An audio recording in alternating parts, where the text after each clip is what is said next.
décembre, ministère de la Santé ak Université Sénégal yi organisé baptême pour sélectionner te concours génne les meilleurs étudiants li ñuy jël en général bu passé 30 à 40 et donc Université Sénégal yëpp lay concerné étudiants médecine yi nga xam ne yëpp lay concerné bu ko defee donc ñoom ñii ci concours boobu la ñu génn moom ak te loolu ci en général recrutement wu ñiy jàngale ëllëg université yi foofu lay jaar moom ci Université Gaston Berger la nekkoon suñu étudiant la Kanaye Diagne moom déjà recruté nañ ko université en tant qu'assistant de pédiatrie donc moom tam université de Thiès donc ngeen mayoon ma loolu rek te damay amuser sama Bonjour à tout le monde. Merci, cher professeur. Je pense que ce serait très difficile de prendre la parole après le salle. On va essayer de faire. Donc, on va aller dans le but du sujet. Je pense que waxtaan bi dañ koy yaatal ci wolof ak parfois ñu dugal ci kàllaama nasaraan waaye commission bi niñ ko doxale mooy xam nañ ne bala ngaa wax solution da ngay wax problème.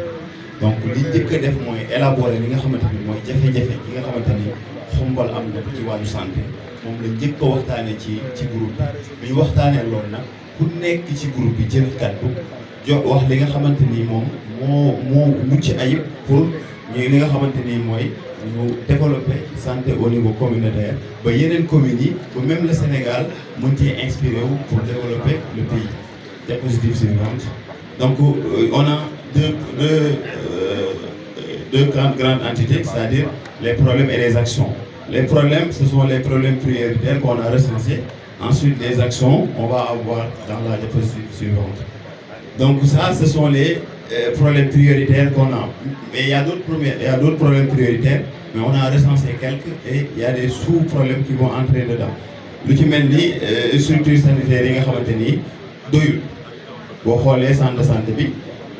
On est dans le cadre du district sanitaire. Le district sanitaire boo waxee day couvrir yeneen communes yi. C'est pas seulement la commune de Xombol. Donc loolu boo ko gisee xam ne am nañu un défaut d'infrastructure. Beneen bi ci topp mooy inaccessibilité aux soins. Donc ça c'est beaucoup plus dans le volet social et sanitaire en même temps. Donc dañuy waxaale social ci point boobu. Beneen bi mooy les maladies non transmissibles. Li ñuy wax maladie non transmissible mooy malade yoo xam ne dañ ko wàllante direct. te bokk na ci yi nga xamante ni mooy li ñuy wax ay diabète tension et cetera yi nga xam ne mën nañ ko prévenir ci ay moyens yoo xam ne yu très facile. Beneen bi ci topp moom c'est dans le cadre de l'hygiène. On n'avait pas de représentant malheureusement mais on va essayer de donner quelques éléments de réponse. boo xoolee ñun dañ ko ci activité projet yi dañ ko xayma ci ñu ne am na activité yoo xam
soins spécialisés. On n'a pas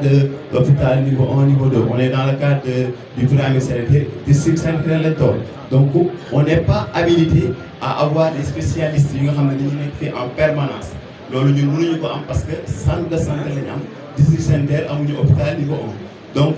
mën nañ def ay lu nga xamante ni ay consultation yi nga xamante ni spécialisé ñu indi ko am cardiologue bi ñi nga xamante ni ñooy faj pneumologue bi ñi nga xam ne ñooy faj ophtalmologue et cetera ñu mën a xool population bi c'est dans le court terme. Beneen bi ci topp mooy ce qu'on appelle dans le volet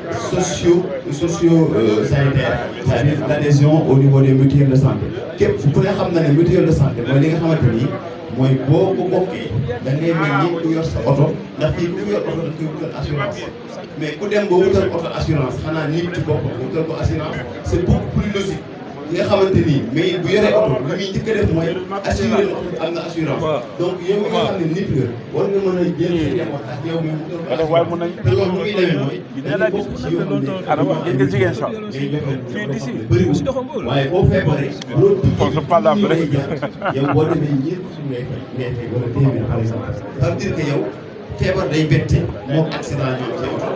ni muy bettee nag mën na la fekk yow yoroo xaalis mën na fekk yow tamit di nga nekk situation boo xam ne mayu la nga faju correctement donc boo bokkee si mutuelle da lay permettre à ce que nga faju te doo fay lu bëree bëri donc looloo tax beneen bi ci topp mooy c'est un problème très récurrent bi nga xamante ni hôpital centre de santé Xombol bi am na ko mooy fi nga xamante ni dañ fay teg nit ñi dafa néew lii hospitalisation dafa néew dafa xat donc daal bokk nañ ci li nga xamante ni on va essayer de trouver des moyens dans le cadre des travaux ba xam mën nañ ko yokk. il faut accélérer. Ok, on continue. Maintenant,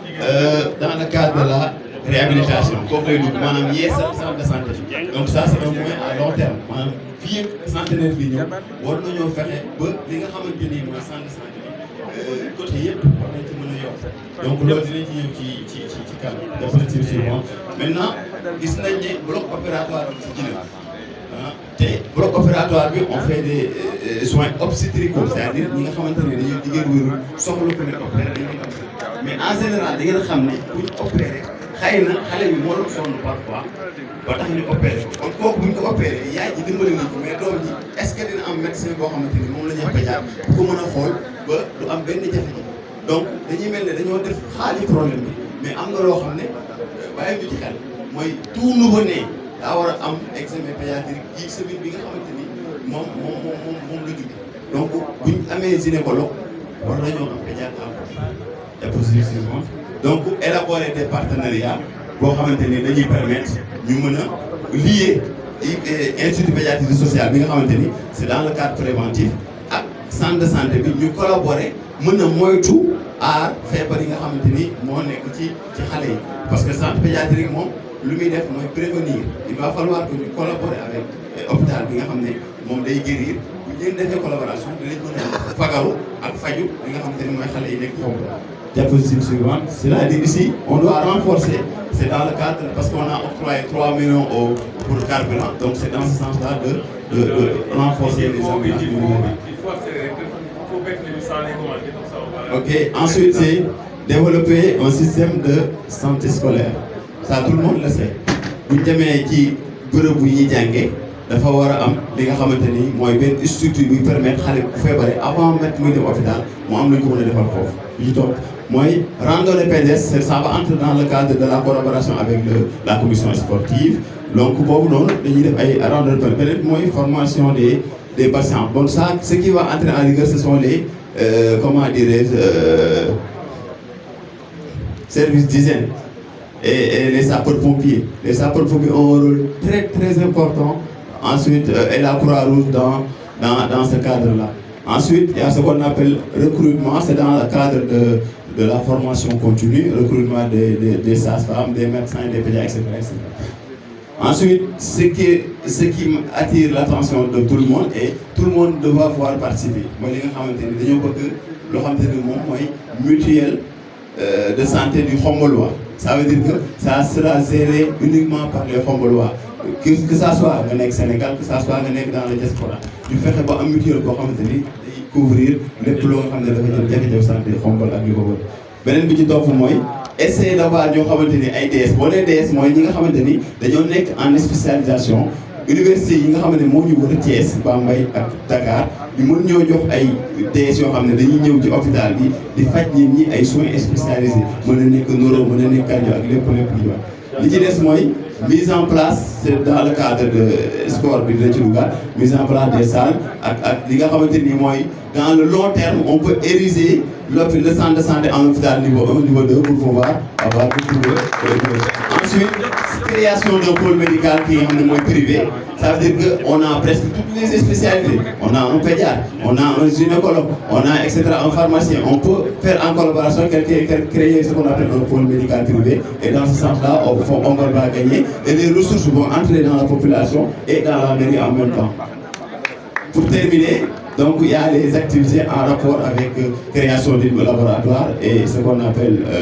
un banque de sang qui sera spécialisé. Donc je ne vais pas développer cette partie parce qu'on n'avait pas de représentant du service d'hygiène, mais on avait énuméré quelques points, gestion des décès, accès à l'eau, etc., etc. Je vous remercie. Je vais lui tirer les oreilles parce que comme suñu jigéen ñi waa ñoom mën ngeen bañ a dara ba dépassé largement bon xam naa problème santé boobu ça intéresse tout le monde bon voilà donc ñu jàll ci beneen commission bi ci bopp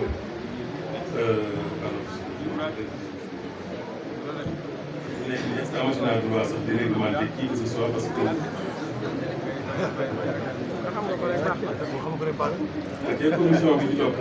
fii groupe 7 waaw groupe 7 bi damay seet pour lui alors groupe 7 ñoom ñooy projet et activités dans le domaine de l'éducation, la formation et l'entrepreneuriat. Vous présentez sommairement en tant que rapporteur et puis après ngeen déroulé. Alors pour profiter le temps ngay préparé wu pour yëgal nii am nañu fii gan bu ñu fi fekk si muy monsieur Alioune Diop, adjoint au maire de la ville de Thiès, qui vient représenter Serigne Babacar Diop, maire de Thiès. Am nañu aussi monsieur Omar Ba, qui est le président de l'association des maires du Sénégal, donc ñu leen tey moom am ngi day gàntal. waaw jërëjëf vraiment xam naa ne maire de Messi ne waaye une communauté bi parce qu'on parle pour la communauté nous remercions pour votre présence. Salaamaaleykum professeur. Monsieur le maire maa ngi lay nuyu di nuyu les membres de l'équipe municipale ak l'ensemble des conseillers et ses collaborateurs. Di nuyu les membres de la commission scientifique provisoire. maa ngi jël risque nag jël parole devant cette auguste assemblée di wax ci loo xam ne ñoo ma ko gën a xam mais comme wax mënul ñàkk dama koy wax rek ngeen jéggal ma ci li nga xam ne xel dina ci manqué. maa ngi tudd Abdoulaye Thiaw nekk inspecteur de l'éducation, secrétaire général de l'IEF de Tivaouane. liggéey bi ma àndoon ko ak l'inspecteur Nala Ndiaye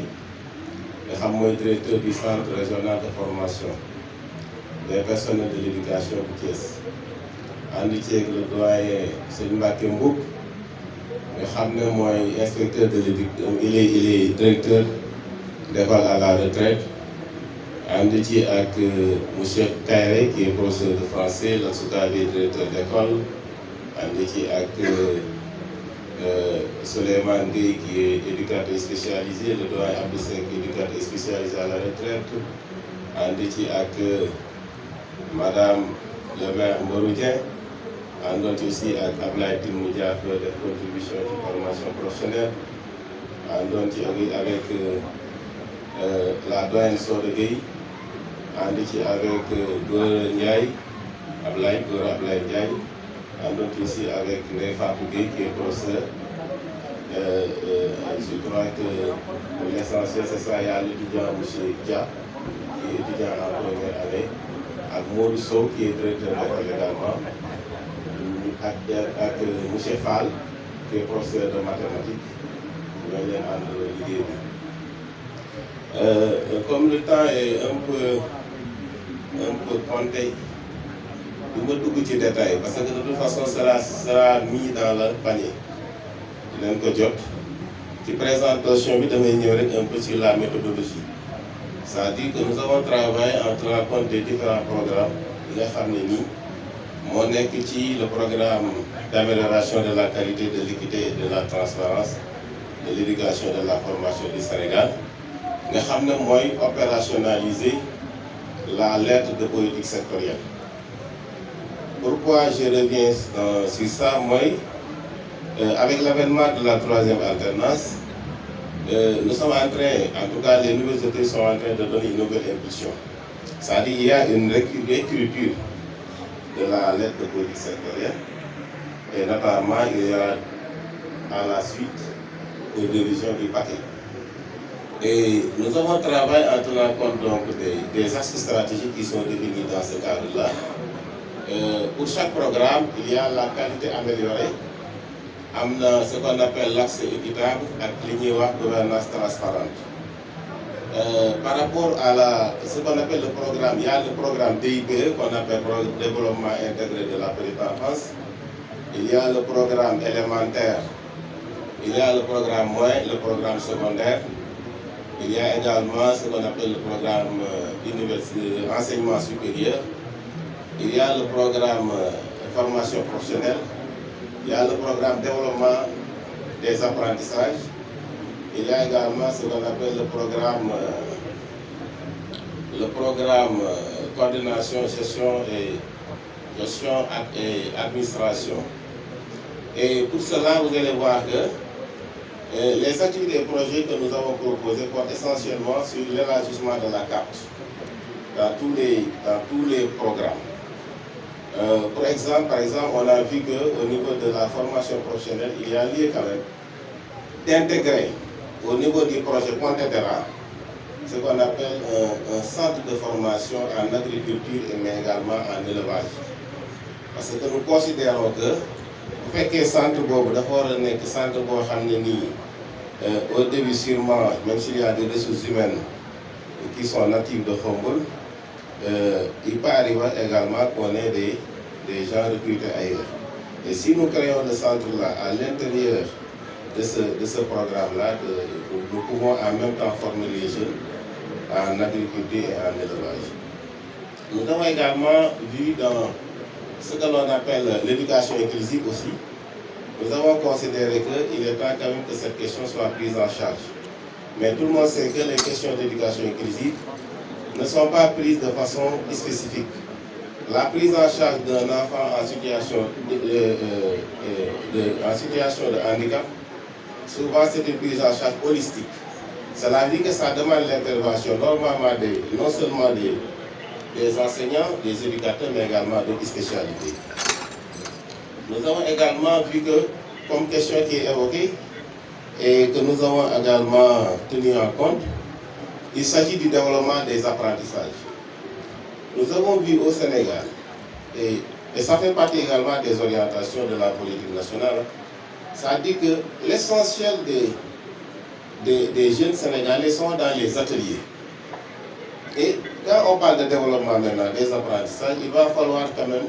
renforcer les équipements au niveau des ateliers et leur confier des apprentis. Et aider les ateliers à se moderniser et à pouvoir délivrer même des diplômes qui seront reconnus par l'État. Et ça, je crois que c'est une offre qui est là, sur laquelle nous pouvons quand même nous appuyer pour développer cela. Il y a aussi, toujours par rapport aux nouvelles orientations, nous avons passé à l'éducation de base des jeunes et des adultes. Et c'est dans ce domaine-là, le programme d'éducation des jeunes et base, l'éducation de base des jeunes adultes, c'est dans ce programme-là où se situe la modernisation des daara. Et que nous avons pris en charge cette question-là en suggérant qu'il y ait ce qu'on appelle un accompagnement pour la formalisation et la modernisation des daara. Et ça, c'est tout un programme qu'on ne peut pas développer ici. Mais c'est seulement une suggestion qu'on a faite. Pour ce qui est également du pilotage, nous pensons que c'est une mission régalienne, l'éducation, mais qui est transférée aux collectivités territoriales. Donc le premier responsable de l'éducation au niveau de la commune, c'est le maire. Donc dans ce qu'on appelle un contexte axé maintenant sur la gestion axée sur les résultats, nous pensions que le maire devrait élaborer avec toutes les parties prenantes ce qu'on appelle le plan de développement de l'éducation et de la formation. Et ce plan de développement de l'éducation et de la formation doit mobiliser tous les acteurs et doit mettre en place un dispositif de suivi et évaluation à chaque fois que l'on puisse rendre compte de ce qui est fait et de ce qui n'est pas fait et voir quels sont les problèmes qui ont été rencontrer, quelles sont les solutions que l'on propose. Nous passons également toujours dans la gestion. C'est le dernier point que je vais aborder. Nous pensons également qu'il faut une contractualisation à tous les niveaux. Le maire doit contractualiser avec tous ceux qui agissent dans le secteur de l'éducation et de la formation. Ce sont ces éléments quand même que nous avons voulu partager avec vous et vous remercier. Le temps est terminé. Merci. Mais je voudrais que vous m'excusiez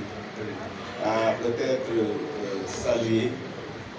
quelques personnalités ici présentes qui ont quand même participé à mon cursus, à mon parcours, au curriculum. Il y a le professeur Mwanda, il y a les enseignants comme M. Diaye, il y a également comme Rassimba. Vraiment, je voulais, et toutes les personnes que je suis en train de regarder ici, et qui ont vraiment participé à ma formation, c'est l'occasion pour moi de rendre un grand hommage. Merci beaucoup. Merci, le message est passé. De toute façon, votre document, il est déjà, disons, tous les détails sont là, ça va être versé et c'est vous-même qui allez continuer à l'améliorer en prenant les questions qui vont venir. Donc ça va être le même cas pour les autres documents, parce que même le document santé, hygiène, etc., il y a une présentation PowerPoint, mais il y a une présentation Word qui va plus en détail avec les problèmes prioritaires, les actions prioritaires, etc., et qui seront versés. Donc nous sommes dans le document. Alors, la commission suivante, c'est la commission 8, projets et activités du domaine de l'environnement, du cadre de vie et de l'énergie. J'espère que vous allez nous faire rattraper le pas. Salam alaikum. J'ai la redoutable tâche d'intervenir après un enseignant. J'ai l'habitude de taquiner en lui disant que vous savez, tout le monde utilisait la parole. J'étais certain que l'inspecteur Tchao allait dépasser le temps. Vous n'allez pas dépasser. Voilà, les personnes dont les noms ont participé aux travaux du groupe 8. Madame Ariette Farandaou, adjoint au maire, Moussa Gueye, directeur régional d'environnement des établissements classés de Thiès, adjudant Yoroba, chef de la brigade d'hygiène de Khombol, Ale Gueye, responsable administratif et financier de l'entreprise de réalisation technique, Mokpenda Gakou, entrepreneur BTP, Pape doyen Doudougueye, comptable à la retraite, Nala Boy militaire, Boubacar Dia, membre, Abdou Sek Ngom, retraité de la Sénélec, Madame Gueye, commissaire de police de la retraite, Alassane Boy, enseignant, et Sassimbo.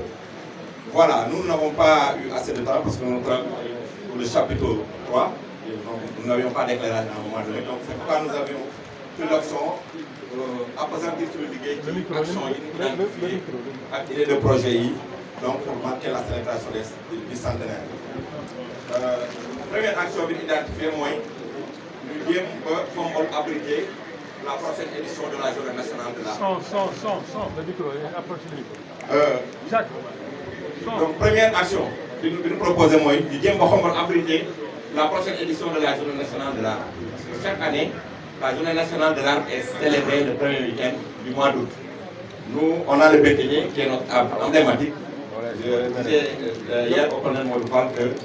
nous devons entreprendre des démarches. La direction des deux forêts adopter le BTG comme arbre parrain pour l'édition de 2025. Nous célébrer la journée nationale de l'art au niveau de Khombol. Ce sera l'occasion de faire venir les autorités nationales ici avec beaucoup d'activités d'investissement sur le plan environnemental. Deuxième action, nous avons aussi au Khombol abrité une journée, les journées mensuelles de nettoiement, appelées cette tournée. Il y a quelques collectivités qui sont déjà manifestées, qui l'ont abrité. Je pense que Khombol aussi peut l'abriter dans le domaine de la gestion du cadre de vie. Troisième action, les gens ont proposé à partir du mois de janvier jusqu'au mois de décembre, chaque mois, nous avons des activités d'investissement, donc de nettoiement et d'embellissement. Donc toutes les populations pourront se regrouper au niveau d'un quartier pour améliorer l'efficience du pour concentrer aussi des nettoyages, en même temps des activités d'embellissement comme le fait le quartier de la militaire qui est cité en référence. Quatrième action, nous libérer la commune des occupations anarchiques. L'homme s'est revenu à plusieurs reprises dans les discussions. Comme votre occupation anarchique, vraiment. Et ça, je pense que le maire a un rôle à jouer. Il fait de grands efforts, mais il reste beaucoup à faire. Il pourra être aidé en cela par le préfet et les services de sécurité qui sont là. Action yoyu nous proposé. Maintenant pour les projets. Donc le premier projet que nous proposons, moi mon projet de plantation de fromager Benteñe le long des artères de la vieille ville. Xombol am na fu mu yemoon bu njëkk diggu dëkk bi nga xam ne foofu la Benteñe yi newoon donc ñu dekkal lool parce que boobu héritage bi ñu fi fekkoon la ñun aussi ñu war ko léguer aux générations futures. Xëy na sax buy toll ñu Benteñe yi xamoon dañu fi fekk mais au moins ñu transmettre cet héritage aux générations futures. Donc le carré là pourra être défini par conseil ko xam ñu planter tous les artères par les fromagers. Mais également nous renforcer la plantation de Caïcedra le long de la route nationale de l'entrée de la commune jusqu'à la sortie. Monsieur le maire, il paraît qu'il y a un projet de gestion des déchets solides. Bon, les gens ont fortement recommandé que ce soit relancé. Parce qu'on ne voudrait pas s'arrêter juste à un centre d'enfouissement, mais nous voulons aller vers une unité de gestion des déchets avec plusieurs options, compostage, recyclage des déchets plastiques, verre, tout ce qui est récupérable, parce qu'on parle de plus en plus d'économie circulaire, de sorte que, sauf les déchets ultimes seront enfouis pour un moindre impact environnemental. Il faut aussi un projet d'éducation environnementale, parce que l'environnement, c'est bon de travailler à la base. Si vous avez fait à l'école, c'est extraordinaire, mais si c'est articulé autour d'un programme d'éducation environnementale, ce serait encore plus pertinent et plus pérenne. Et là, nous vous recommandons d'essayer de nouer un partenariat avec le centre d'éducation et de formation environnementale du ministère de l'Environnement. Qui travaille plus avec la région de Dakar et les régions de l'Est, mais je pense que peut nouer un partenariat avec ce centre de formation. Nous avons aussi un projet de gestion des eaux usées à travers l'aménagement de puisards dans les domiciles. Parce que les postes de contrôle, moi, tout ndox ci mbedd yi dafa bari. Pour génn pour ci biti raxas pour ci biti et ça donne vraiment une image assez dégueulasse de nos rues. Donc, je pense qu'on peut avoir un projet sur ça. Et enfin, un projet climat territorial. On parle beaucoup de projets d'adaptation, de résilience. Il y a beaucoup de projets de financement dans le domaine de l'adaptation au climat. Je pense qu'on peut développer un projet dans ce sens. Maintenant, nous avions en charge deux volets, le volet environnement et cadre de vie et le volet énergie. Donc,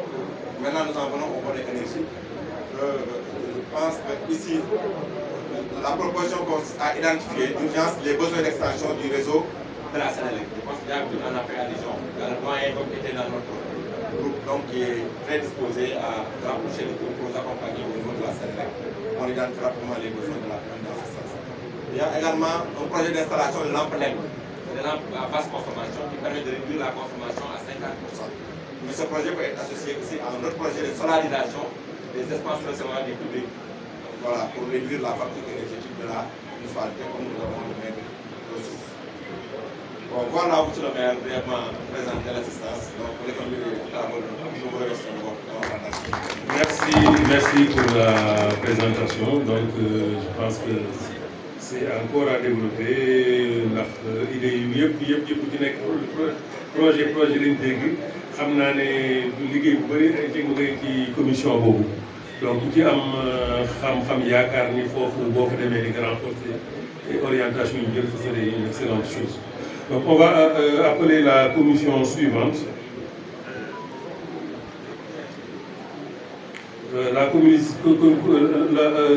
Projet de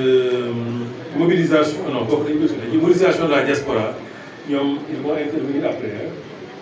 Donc la commission 10, la commission beaucoup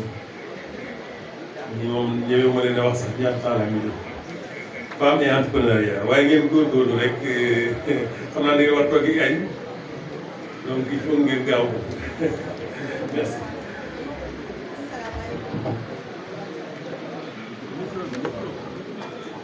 asalaamaaleykum mbooloo mi donc nuyoo bi modérateur day bañ ko nuyoo donc bàyyi ma jox ko nuyoo bi rek mu nuyoo ñu ñëpp donc teg naa nuyoo bi sa loxo donc man la Penda Souaré nekkoon rapporteuse atelier entrepreneuriat femme ak artisanat donc dirigée par madame la première adjointe au maire Ngourou Dieng ak ñi nga xamee ni gunge woon nañu ci ku ci mel ni Ndeye Madjiguène Gaye ak monsieur Mamadou Sène Niang ak monsieur Biagui ñoom ñëpp jaaroon nañ fa ak monsieur le maire Abdoulaye Tine donc ñoom ñëpp ñu ngi ñëwoon jàppale ñu ci liggéey bi nga xamee ne ni sumboon nañu ko ci dans le domaine de l'entrepreneuriat féminin. donc mbirum jigéen moom xam naa duñ ko mën a tënk ci 5 minutes dañuy ñëw ci axe yi nga xamee ni nii rek tableau bi nga xamee ni nii amoon nañ ko pour renseigner ko mu nekkoon tableau boo xamee ni nii joxoon nañu ko ñu ci doon liggéey te ci biir tableau bi ñu am ci ay activités ak ay projets yoo xamee ni nii waxoon nañ ñu renseigner ji surtout activités yoo xamee ni nii yu précises yu claires et nettes yoo xamee ni nii femmes yi ñu ngi koy def fii ci diggu dëkk bi te di ci gis seen bopp mu nekk ay activités génératrices de revenus lu ci mel ni poterie mi ngi ci woon la restauration mi ngi ci woon la teinture mi ngi ci woon la transformation de savon yooyu mi ngi ci woon maraîchage ak élevage yooyu yëpp mi ngi woon ci biir donc mu nekk ay activités phares yoo xamee ni femmes yi ñu ngi ko ci doon def activité bu nekk ñu waroon a joxe modalité de mise en œuvre bi date de réalisation bi ak responsable yi nga xamee ne ñu ñoo tënkoon activité yooyu ak source de financement. donc ci activité yooyu noonu modalité de mise en œuvre bi gis nañ ni jigéen ñi yu ci bari formation la ñuy xaar ak financement mais ci biir formation beeg financement yooyu dafa am ci ay partenaires yoo xamee ne ni mënuñu tëb former nit wala ñu financer nit dafa am ay préalable te am na ñu fi jaar ñu bari ñoo xamee ne ni dañuy ñëw ñu tënkal ñu préalable yooyu yoo xam ne ni daf ñuy aider à œuvrer dans le bon sens pour mën a accéder ci financement yooyu bi ci jiitu mooy boo créer groupement il faut nga am ce qu'on appelle la formalisation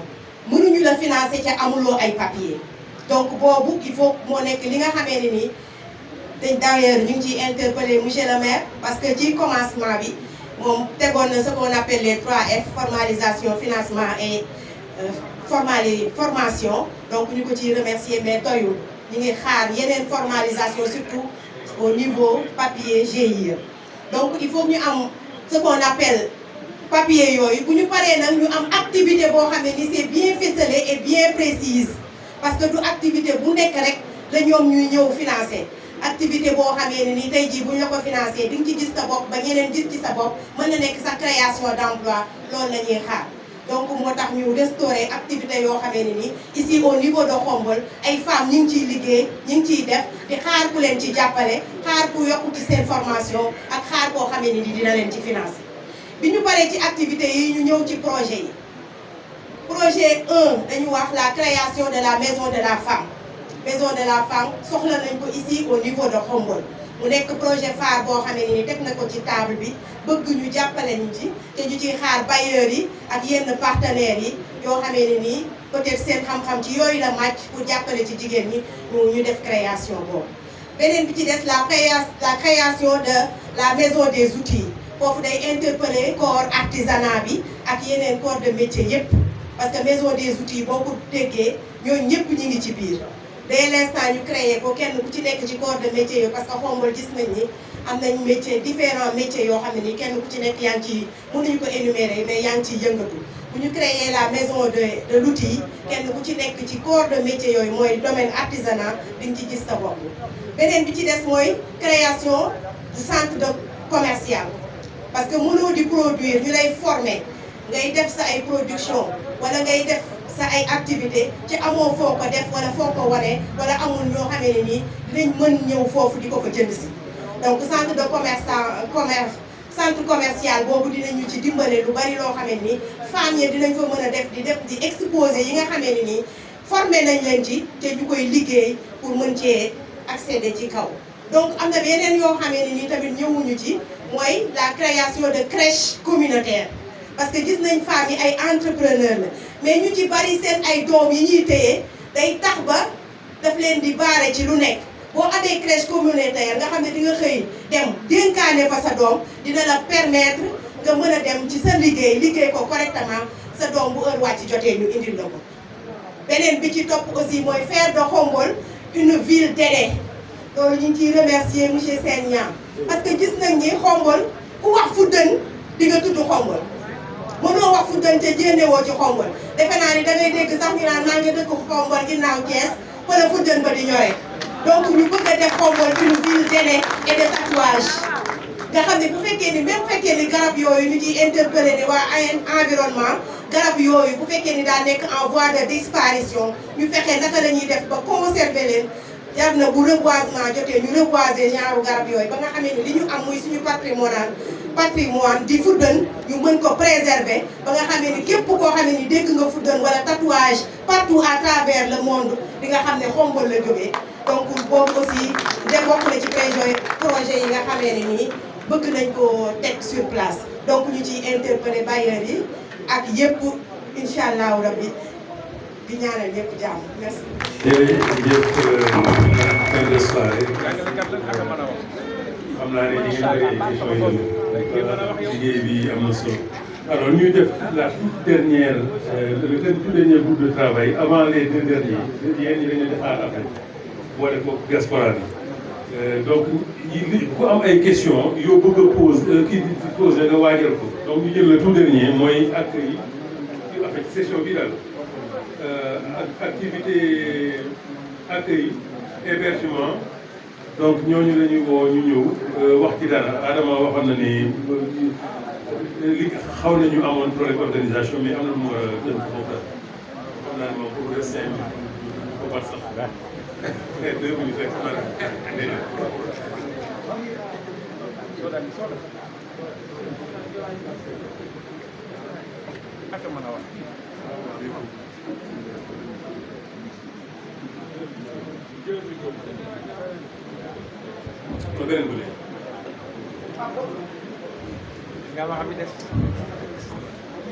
salaamaaleykum wa rahmatulahi taala wa barakatuhu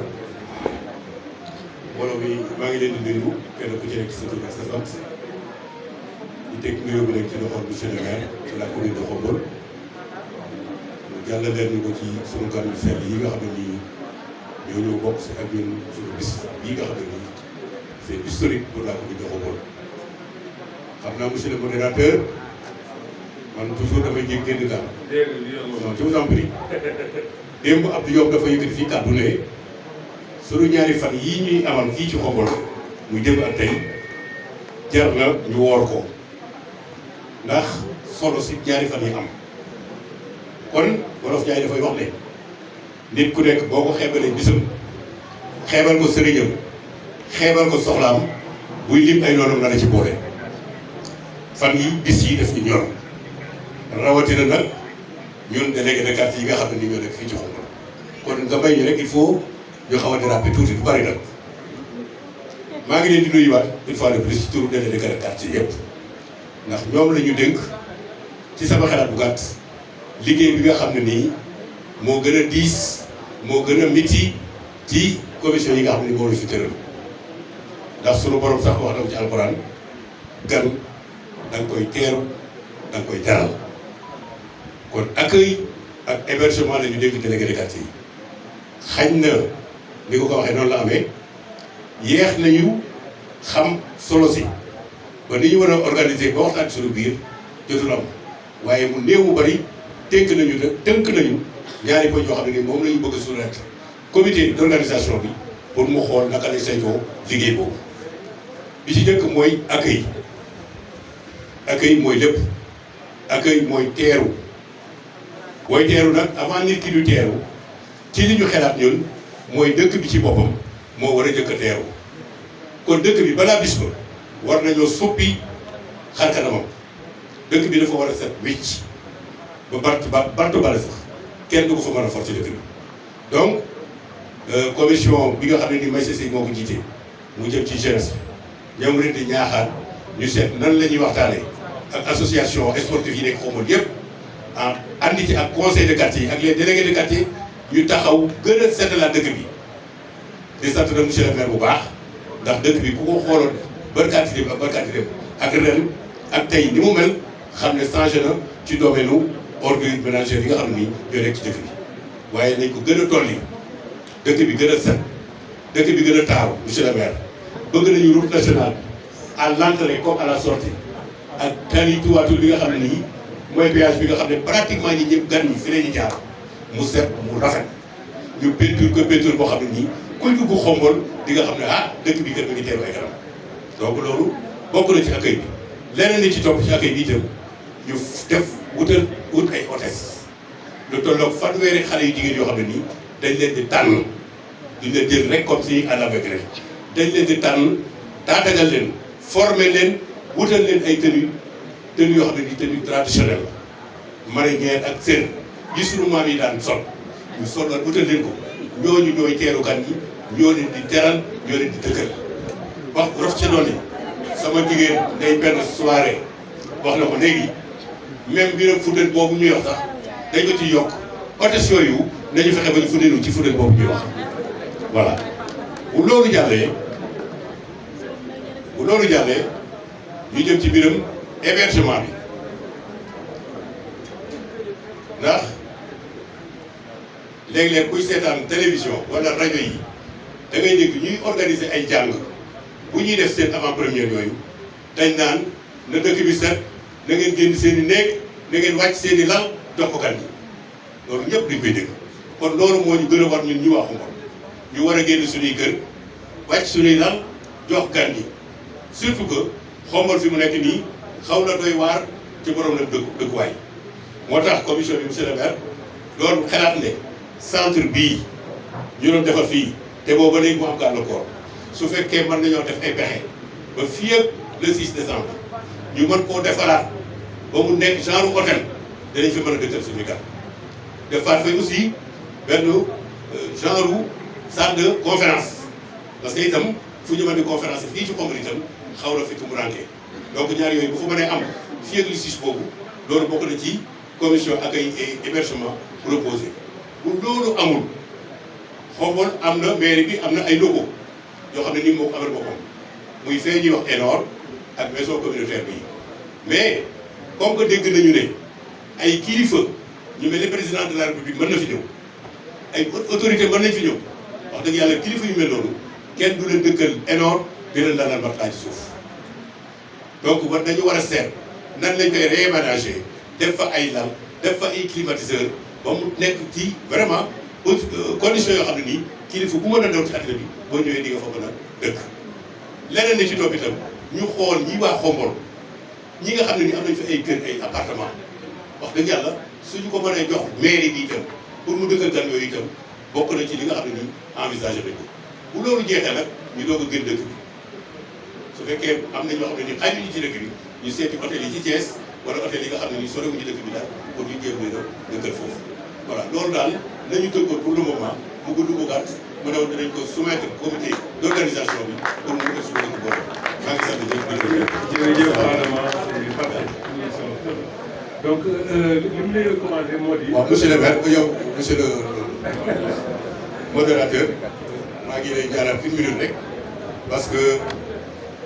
waaw bala nga joxe une minute bi comme su loolu kii la nga li bëggoon li nga bindoon ñu fexe ba saisir ko yónnee ko ay comme ça ñu bëggoon ko ci commission boobu en attendant ñu ci waaw monsieur le maire man j'ai l'honneur de vous remettre ce trophée qui m'a été donné lors des journées de développement local initiées par le ministre de l'urbanisme à Toubacouta pour le quartier bi nga xam ne nii moom lañ tànn au niveau du département de Thiès ci participation bu mu def sur le plan local donc attribué ko le quartier de Guinaw Rail voilà donc jox nañ ko Guinaw Rail mais Xombol yëpp lañ ko jox kon nag monsieur le maire trophée baa ngi nii loolu itam bu amee ñoom je ne sais pas fu ñu defee seen enquête mais dañu gis ne des fils de Guinaw Rail des jeunes de Guinaw Rail des associations de Guinaw Rail vraiment contribué nañu pour l'effort de développement du quartier en premier lieu muy Abdou Diop moo fa jóge initié le ciel loolu ñu tuddee ciel centre d'initiative d'éducation et de loisirs certes avec le maire sortant moo ko jox terrain bi mais ni mu def ba école bi fi nekk nii la petite catégorie ñu fay jàngee loolu lu rëy la wax nga ko dégg ciel boobu yàlla walluwaat na ko ba beneen ciel dana fi ñëwaat c'est quelque chose une association qui s'appelle ànd defar suñu gox ADSG vraiment ñoom tamit ñu def effort boo xam ne c'est extraordinaire fexe ba seen xel ak seen xalaat région am na appui mais ñu indi centre bi nga xam ne ni def nañ ci Guinaw Rail nga xam ne jeunes yi Xombol yëpp mën nañ fexe par numérique loolu itam du am solo et le conseil de quartier aussi moom tamit vraiment liggéey na ci ay pexeem plus la population de Guinaw Rail loo xam ne nii gis nañ un groupe WhatsApp boo xam ne man maa ko mettre biir te loolu itam idée la bu may lancer tous les délégués de quartier groupe WhatsApp la maa ko créé pour tout le quartier événement bu am ginnaaw raay à la minute ñëpp koy dégg muy ngénte muy dëj muy information bu may joxee démb rek Gassama mi ngi naa moom ce groupe WhatsApp bi grâce à moom foofu la nekkoon dañ ma ko balancé mooy bi ñuy def audience foraine yi dama ko lancé ci groupe bi ki ko dégg lancé ko mu dem foofu ba tax na moom grâce à ce groupe là moo tax ay doom kenn am ci extrait kon loolu groupe boobu itam vraiment cité nañ ko yooyu daal ci la ñu basé wu ba jox ñu trophée bi mi ngi doon ci say loxo nag yàq moom monsieur le maire. merci beaucoup monsieur le délégué de quartier de Guinaw Rails lii dañ ko bëgg a mettre en exergue rek pour wane ni y a un quartier qui sert de modèle de développement. Merci. Et qui est un quartier de Khombole qui s'appelle Guinaw Rails, dirigé par le délégué de quartier Adama Ndiaye. Aujourd'hui distingué aux journées du développement local comme étant l'un des meilleurs quartiers de la région de Thiès. Modèle d'animation, modèle d'inclusion, modèle de participation, mais modèle d'engagement tamit. Quand je vois ce qui se passe à Guinaw Rails, j'ai dit pourquoi pas Anen, pourquoi pas Keur Makodou, pourquoi pas Ngandiol, pourquoi pas Ndiayène Gouye et pourquoi pas Ngandiol. Il est possible de rendre nos quartiers avec de beaux cadres de vie. Gis naa jeunes yi comment ils se lèvent très souvent di defar nid de poule yi. J'ai vu les jeunes comment ils se lèvent très souvent jël seen peinture di peinture seen ay garab di peinture seen buntu kër. Quand nous avions lancé lu ubbi tey jàng tey l'association de développement de Guinaw Rails s'est levée pour offrir de la peinture jël benn ku dëkk Guinaw Rails mu ñëw repeindre toute l'école 3 de Guinaw Rails. Ça c'est un modèle qu'il faut saluer et qu'il faut dupliquer dans les autres quartiers. Le développement c'est à la base. C'est à la base de tout développement durable. La mairie ne peut pas tout faire. C'est aux quartiers et aux jeunes du quartier et aux femmes du quartier de prendre les relais. Félicitations au quartier Guinaw Rails. Merci à l'association des maires du Sénégal, à son président, au panel de clôture. On va lui faire honneur, Inch'Allah. Merci. Merci, monsieur le maire. Merci, délégué Adama. Donc, en étant natif de Guinaw Rails, beaucoup ici, un groupe, je pense qu'il faut saluer le fait que nous réaliser à chaque fois, sans compter les contributions dans la prise en charge sociale de certaines situations dans le quartier. C'est les contributions des citoyens de Guinaw Rails. Nous avons appelé les pour négocier le khalis. Ni 1000 francs, ni 5 000, ni 20 000, nous réalisons donc à saluer. Merci Adam. Donc, maintenant, une petite question-réponse. On va faire comme tout à l'heure. Alors, il n'est que 14h15, nous sommes 15h pour parler de commission. Donc on va prendre encore maximum, grand maximum, 10 questions-réponses, et puis nous concerner aussi, nous répondre dans 30 minutes, grand maximum, nous parler de nous, après nous dire les 3 dernières commissions clôturées. Adama Gueye. Voilà, c'est ça. Qui nekk sa wet Bassirou Gueye Adama Gueye. gisuma bu baax sori na. Saa si mbuub. waaw saa si mbuub. Un instant, je prends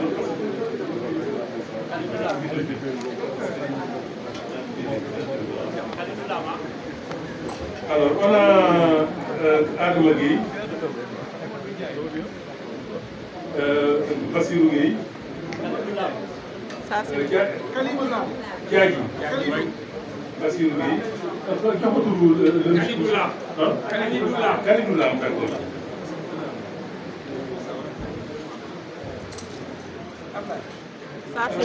Saa si Mboub. Mamadou Ndiaye. Saa si Mboub aussi. Mamadou Ndiaye. ci jigéen ñi fële ci kaw wala tàmbali wala ma ñëw ci tur. waaw waaw boo xoolee seen tur jox leen micro bi moom xam seen tur jox leen Soda. Soda Gueye. Soda Gueye ensuite. Gora Gueye. Gora Gueye. non il y a Soda Gueye il y a Gora Gueye. Gora Gueye waaye les derniers les deux dames là après mu jeex. keneen ci jox ko turam Maymuna comment Ndong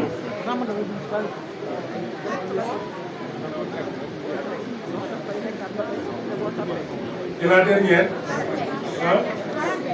Maram maam Fatou Fatou Gueye yow laay mujjee parce que yow ngay nga sant ak Thiané Niang d'accord baax na fi la ñuy yem kon ci intervenant yi parce que malheureusement liste bi mën a wees loolu ñeneen ñi yëpp am sa di nga rapproché wu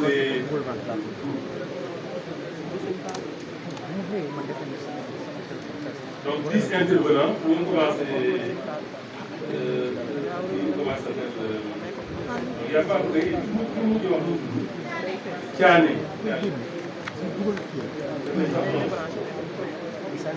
Thiané nan Niang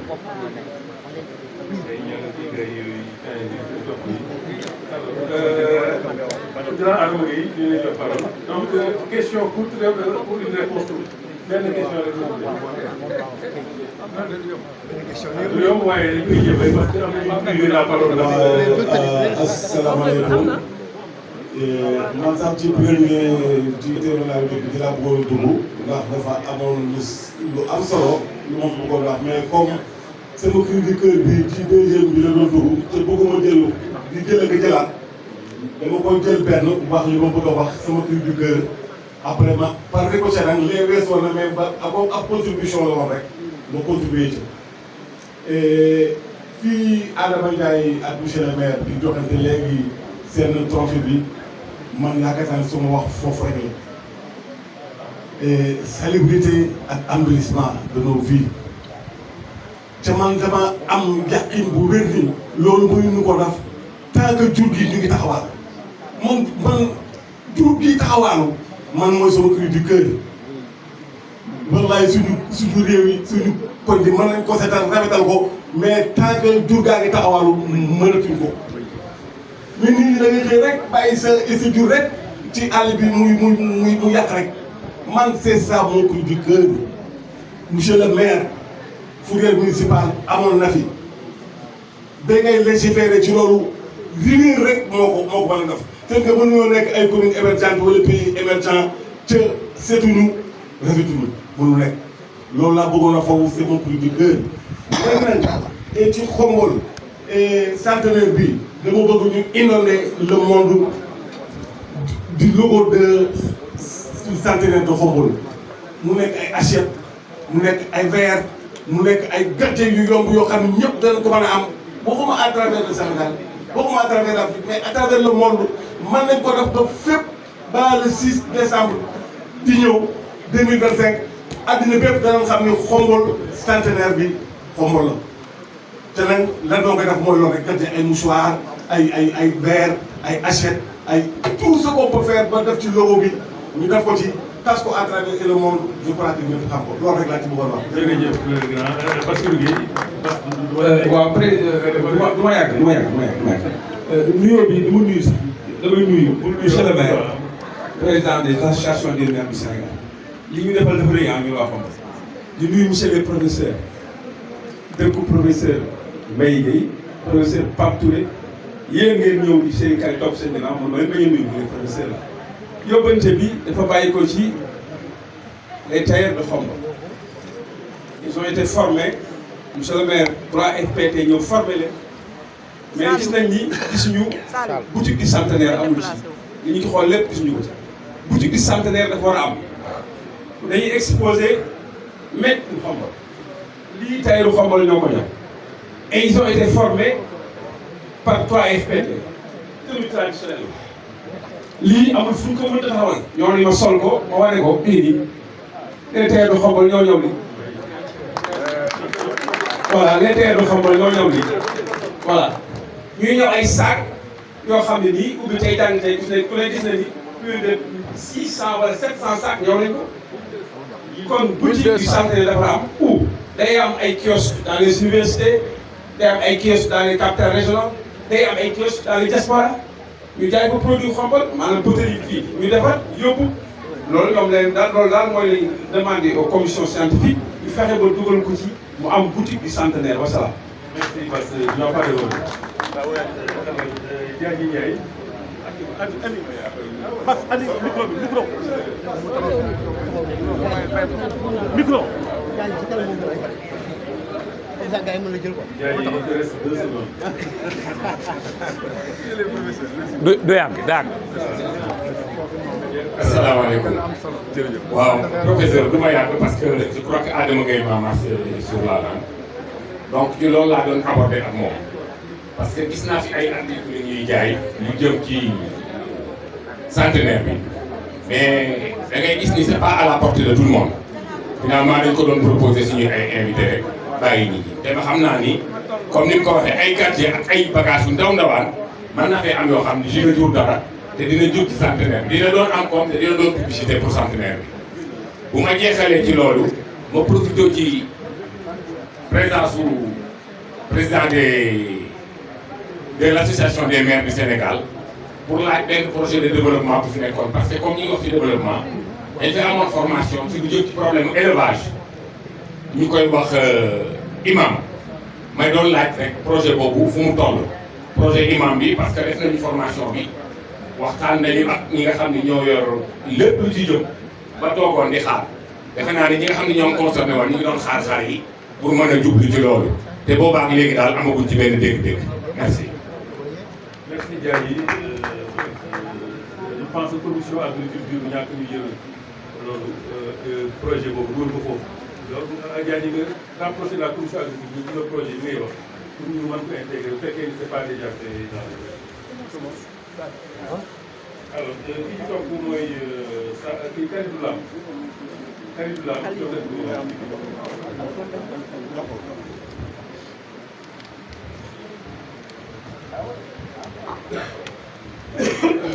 bon bonjour toute l'assistance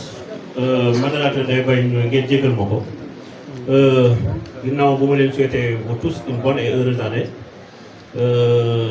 centenaire bien sûr. Présentez-vous Kalidou comme ça. Bon, moi la Kalidou Lam, je suis le président de l'association des personnes handicapées de Khombol et environ. Je suis le président de l'intercommunalité des personnes vivant avec un handicap Thiénaba, Touba, Toul, Ndiéyène, Sira, j'en pense. Je suis aussi chargé de la réinsertion sociale de l'APISAS, Association des pensionnaires de l'Institut des jeunes aveugles, Bournek en France et au Sénégal. Je suis le point focal aussi du projet d'amélioration de la qualité de vie des personnes vivant avec la DAO. Je suis le point focal de la TICA pour des questions handicap. Donc, et vous êtes vous-même porteur d'un handicap? Moi, je suis... Bien sûr, l'handicap, c'est dans la tête, quoi. Porteur d'handicap, déficient visuel. Donc, Guinée-Bissau vous voulez souhaiter une bonne et heureuse année 2025, coïncidant avec les centenaires de Khombol. Le meilleur cadeau qu'on peut offrir à M. le maire, à toute l'assistance, c'est de vous donner un chèque de 100 ans qui vous sera payé à la banque de santé, boulevard du succès, rue du bonheur et avenue de la réussite. Donc, l'homme, ça me tenait à cœur.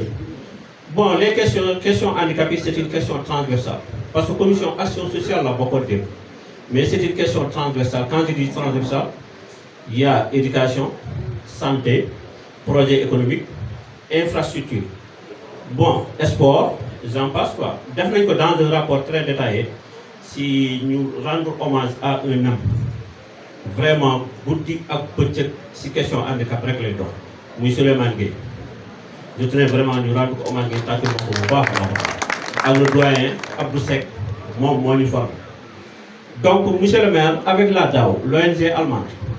pour régler les questions d'handicap, on avait créé ce qu'on appelle le principe de la RBC. RBC, moi, réadaptation à base communautaire. Au lieu que l'handicap s'adapte à la société, mais c'est la société qui doit s'adapter à l'handicap. Mieux, principe RBC, si il y a un handicap d'année, on a créé ce qu'on appelle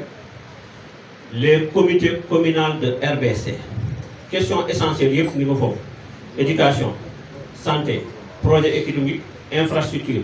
À mon avis, avec la DAO, nous créons une commission de filles, mais ça n'avait pas fonctionné.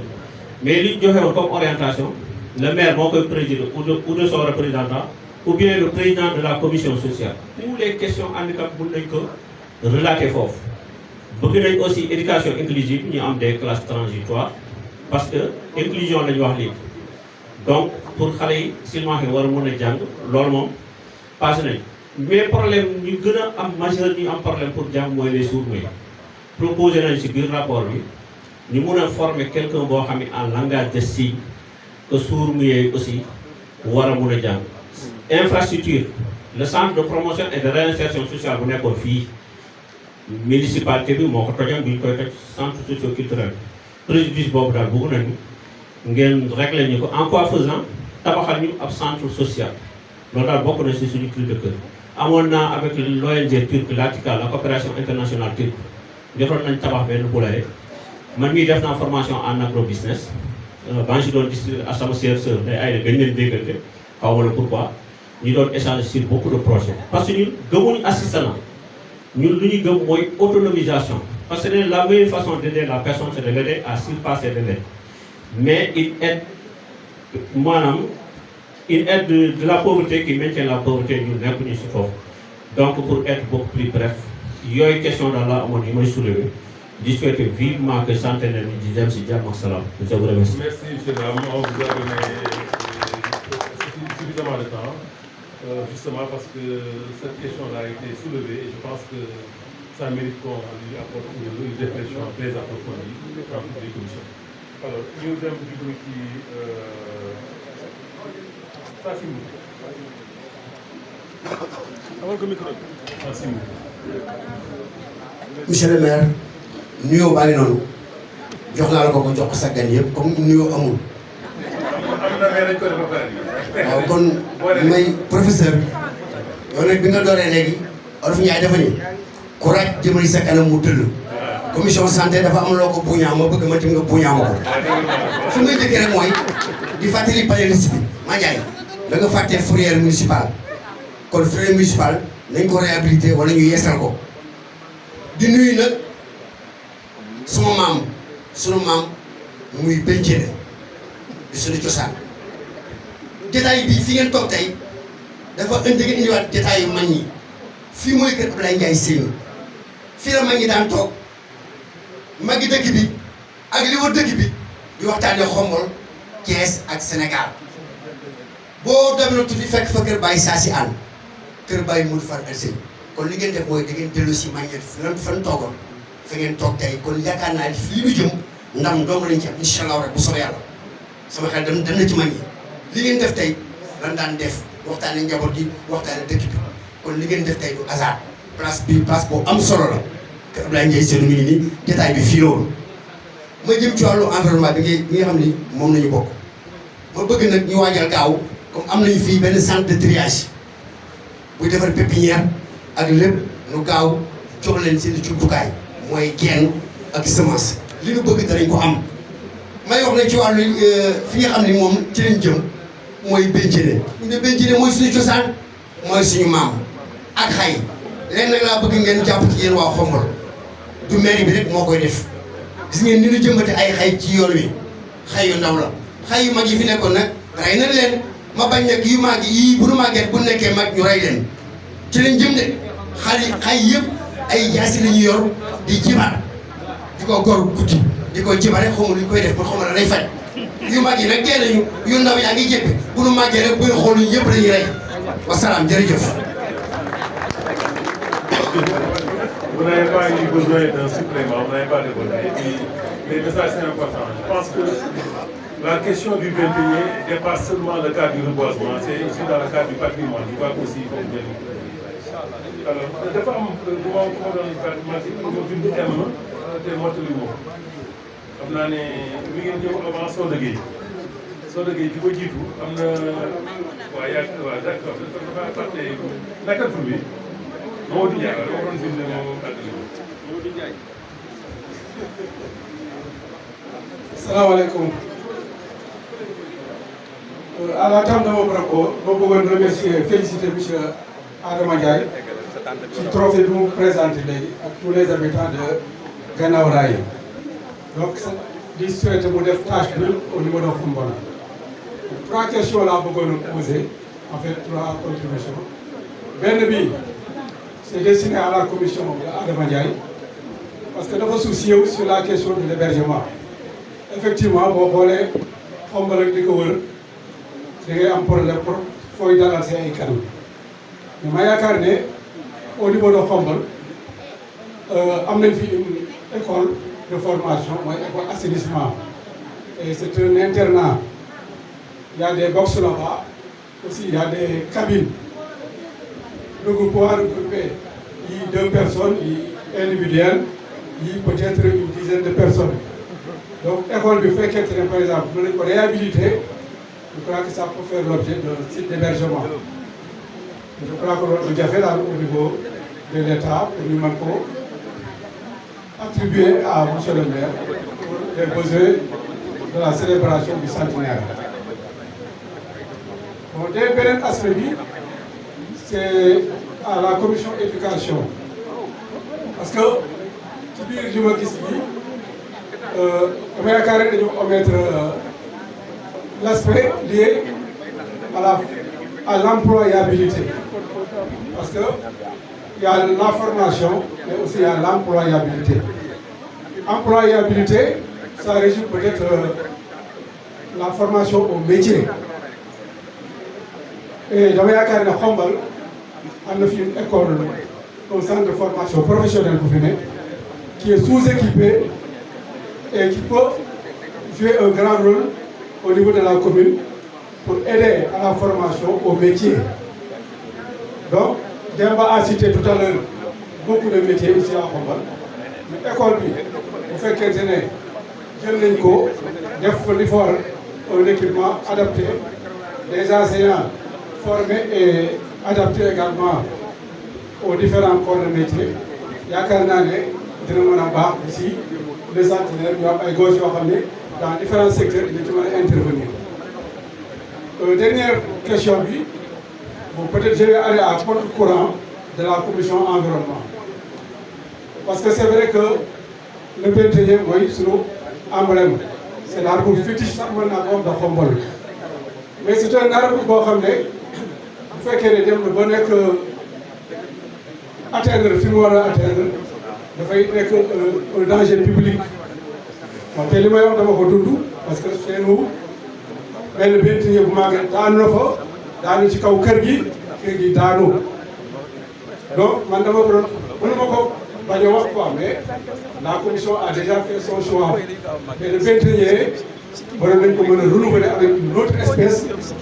bu am croissance bu gaaw mais qui peut également même être pourquoi pas un arbre fruitier waaw mais ñii dañ ci mën a jëriñoo maa ngi leen di gërëm di leen sant. Merci. Bon, loolu xam naa ni commission boobu boo ko rejoindre yi nga ci mën a am des questions plus approfondies. Je pense que ñoom dañuy wax surtout que ñu confiner à certains endroits garder le patrimoine li nga xam ne mooy symbole boobu daal di am mën a alors on va donner la parole à Sodogui, Madame Sodogui. Merci, monsieur le modérateur. Nuyoo bi moom mënut a ñàkk ak gërëm yi waaw may ma ko rek maa ngi nuyu mbooloo bi di si jiital monsieur le maire samay mag ak samay rakk yi ma fi fekk am na ñu ma fi xam am ñu ma fi xamul waaye nag fii laa juddoo fii laa jànge li ma metti rek mooy sama génération dañoo sorewul ci jàng li ma metti lool ba tax tey man depuis 30 ans maa ngi ci njàngum jigéen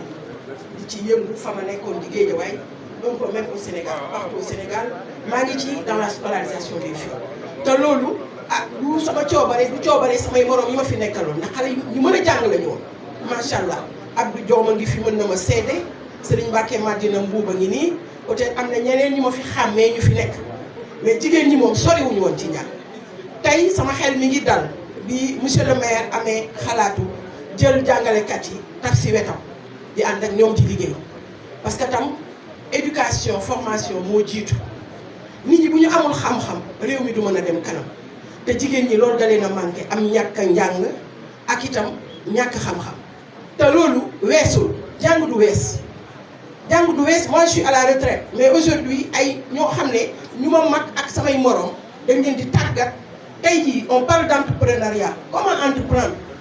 aujourd'hui l'échec des politiques quand même de financement au Sénégal lan la parce que jigéen ñi dañ leen di jox alal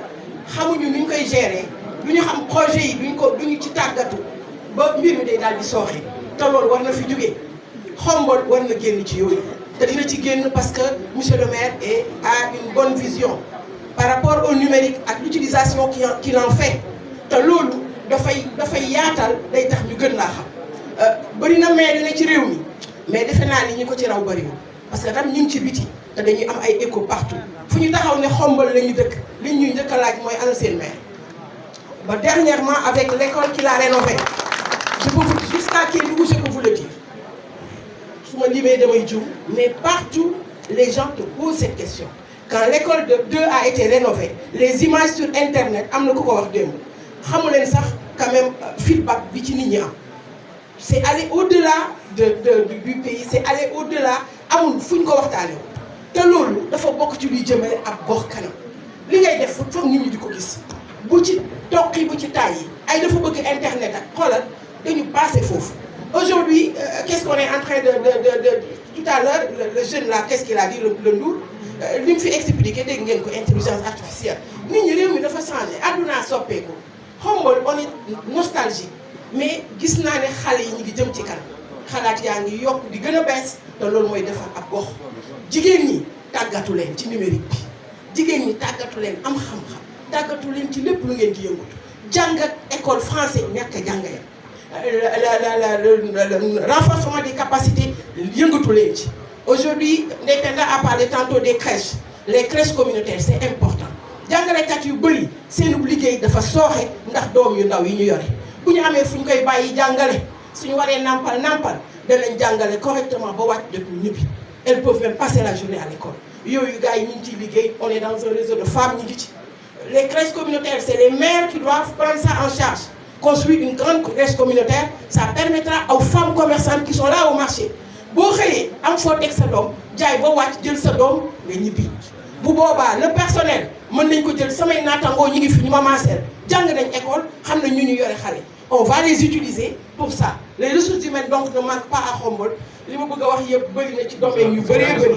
mais ma dagg ko rek ma dagg ko foofu.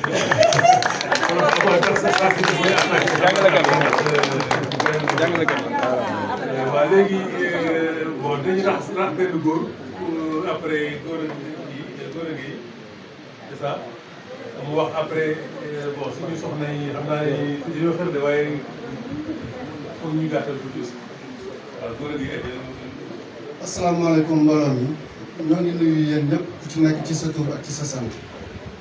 di nuyu monsieur le maire Magaye Boye di ko wax ne ko vraiment Xombol yëpp am nañu fierté ci yow comme ni ko sama jigéen boobu ci ginnaaw waxee monsieur le maire fait la fierté de Xombol barki dem dañu déggante ma ne ko fi may liggéeyee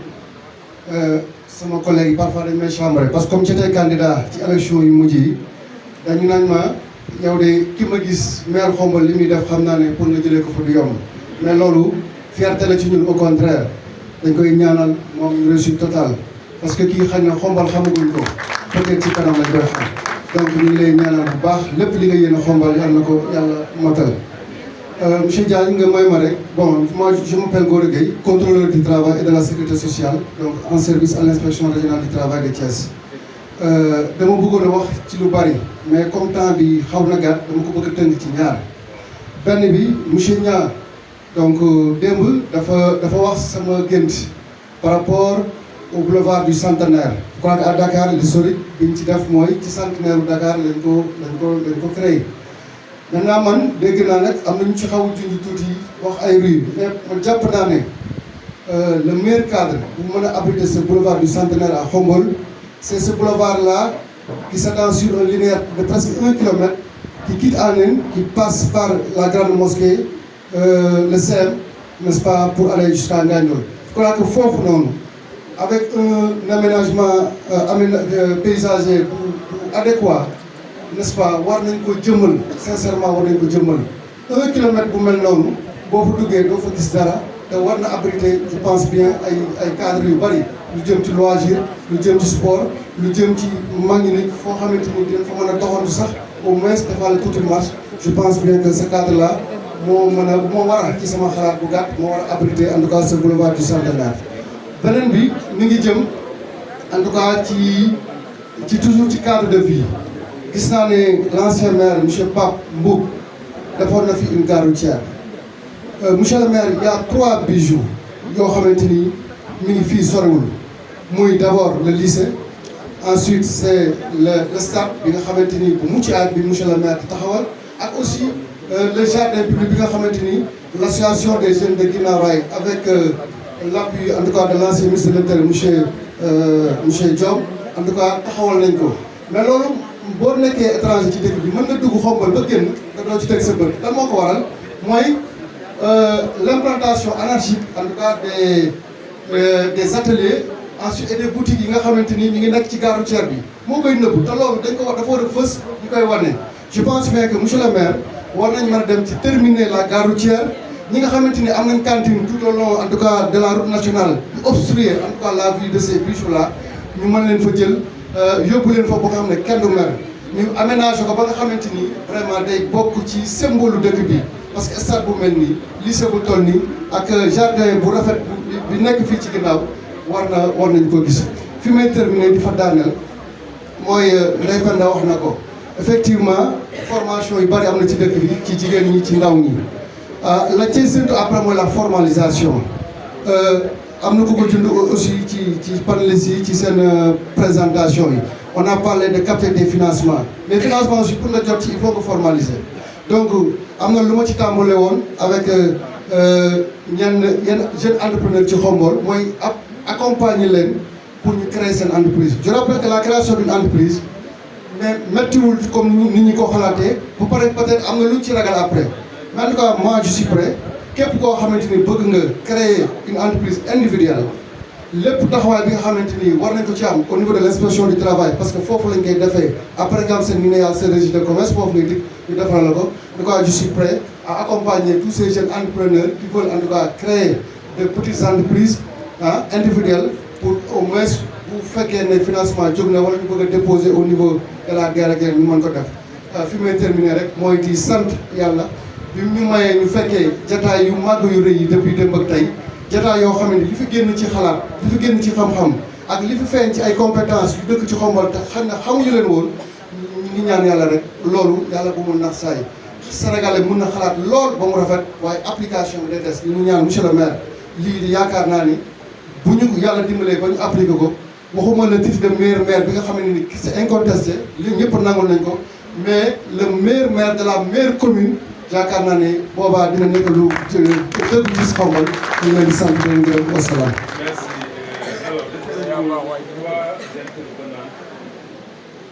alors suñu soxla yi la ñoom comme gars yi dañoo xiite waaw ñu ku nekk def une minute ñu commencé ko jox Maïmouna Ndong waaw xel ngeen bëgg a awaabal sa une minute rek comme ça ñu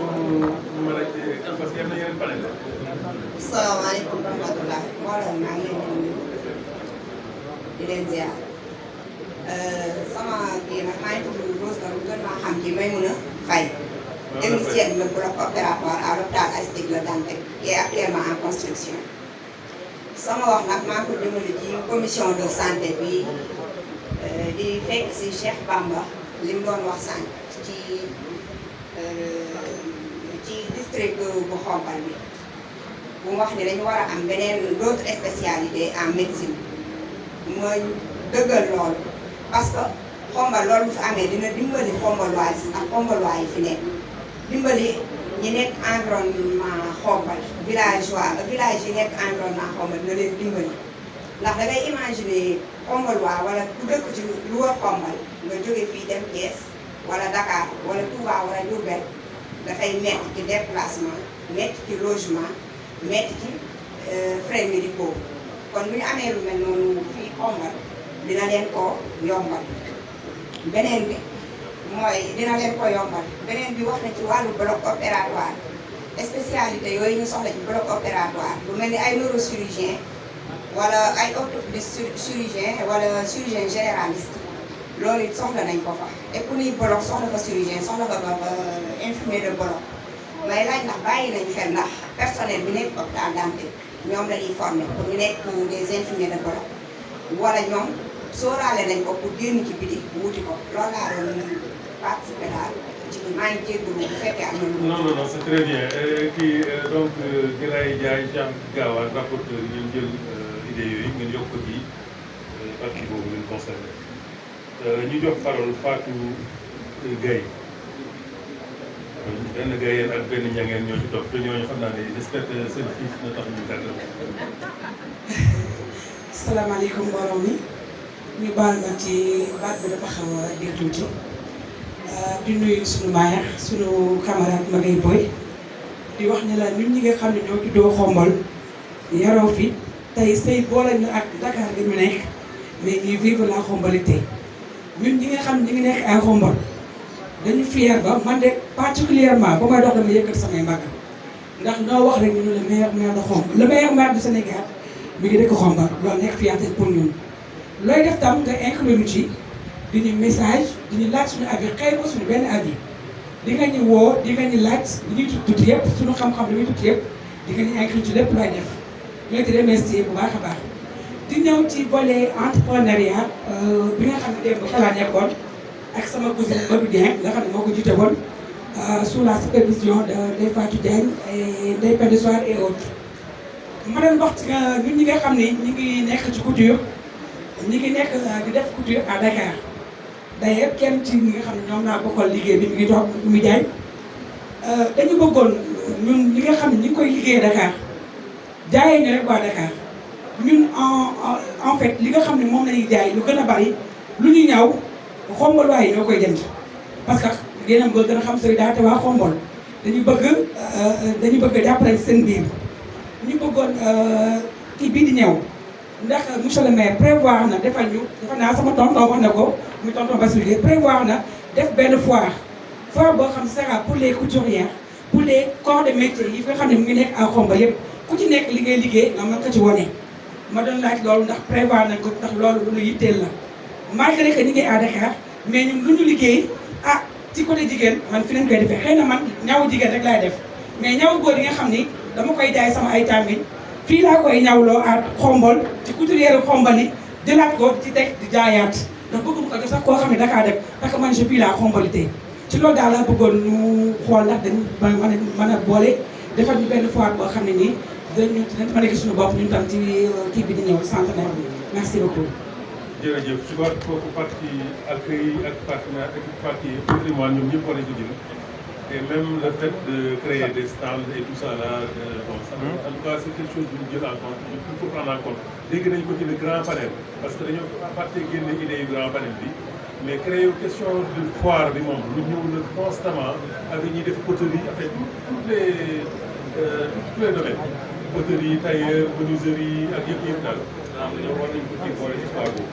alors léegi mu des Thiané Niang xam naa ne moom. pardon wàcce gox lay wax xam naa ne. xajal mu jàll. Thiané jëlal parole bi ñu gàttal parce que yaay dernier intervenant donc. kon asalaamaaleykum. du ma nuyoo ndax nee nga nuyoo nga ñëpp ba pare kon du ma leen nuyu waaye nag dinaa nuyu ma ngay booy sama rakk ji di ko gërëm kontaan nañu trop ci moom. nii nga xam ne noonu la taxaw di taaral dëkk bi ak di créé loo xam ne ba su fee am ba ci ay case de santé ñëpp mu di ko def kon duñu man nag daala jaw gërëmañu ko di nuyu nag sama boole koo xam ne nekk nga fi di góor di jigéen nee ngeen daal bu ma nuyoo kon naa yem foofu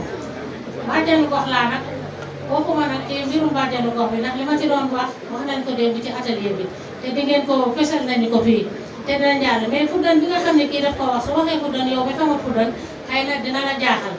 mais fuddan def di mbirum développement comme ni di suqali dëkk bi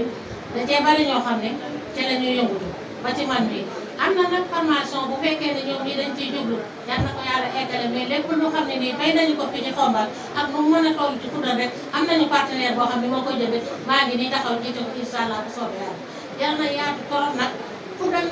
jëmul Xombal kese Sénégal partout dafay dem fii ba Gambie ba Mauritanie fuddan bi dafay dem te ngeen dimbali ñu itam ci secours yi nga xam ne dañoo taxaw ci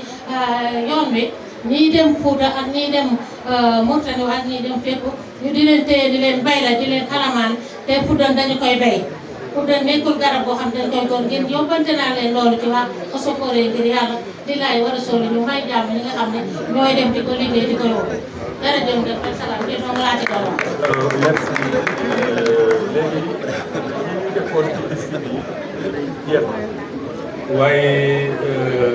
ñu may yoo xam ne nii bon ñu ngi insister bari nañu mën a insister mais vraiment on va exceptionnellement ku ci nekk ñu jox la benn minute pas plus bu ko weesoo ba dagg kenn ki madame Khady Gueye la ak keneen non pas plus waaw jógal waaw yow na mais nag bu gàtt 1 minute pas plus ñeneen ñi wax duñu mën jël je suis désolé xam naa ne boo paree ngeen dóor ma bëgg a dee mais loolu lañ ko décidé du man maay kii décision wu commission bi ak Khady Gueye bu waxal 1 minute après ñu jox ko benn parole bi fële suñu mag yi nekk ci benn minute ku ci nekk benn minute pas plus bu ko weesoo ñuy nangu micro bi ak Khady Gueye benn minute rek pas plus. alors je rappelle aussi que dañu décider que ñi nga xam ni mooy commission yi interpellé on a décidé dans du man maa ko décidé mais c'est l'organisation qui a décidé compte tenu de service que ñu jël en compte question yi leen soulevé ñu versé ak seen commission mais il y aura pas de réponse kon boobu loolu yëpp ñu ngi privé temps de réponse donc moo tax ñu jox parole exceptionnellement nañu gaaw 1 minute ñaari minute la ñu des adhéré Khady Gueye. asalaamaaleykum mbooloo mi ni nga ko bëggee rek noonu laa la koy yombalale incha allah damay contribuer rek ndax sama sœur Ndeye na bëri na loo xamante ni jaar na ci mais dama ci yokk tuuti rek muy jigéen ñi nga xamante ni dañu war a am accès aux terres parce que xam nañ ni suuf amatul fii mais jigéen ñi bëgg nañu am suuf doon ci yombul nag mais ñu bàyyi waale ko xel bu baax a baax a baax accès à la terre aux femmes bëgg nañ ngeen bàyyi si xel bu baax a baax a baax di ñaan tamit ñu jàppale ñu ci jigéenu Xombol yi ñu mën di dem ci foire yi national ak ci sous-région bi yëpp ñu ngi ciy bàyyi loo xel ñëpp nga xamante ne li ngeen ñu ci mën a jàppale ba ñu mën di génn bu ñu defee suñu ay production ñu mën a génn dem ci foire yi di def ay exposition naa yemale foofu ak programme bi bëri na trop waaye comme ni nga ko bëggee rek noonu naa koy. noonu la yow madame Diagne moo tax foofu la yéen madame Diagne Khady Gueye voilà. bon man yaa bind madame Diagne de man moo tax ma jox ko parole sinon ma ko jox. des na donc le dernier intervenant waaw allez-y mais 1 minute pas plus.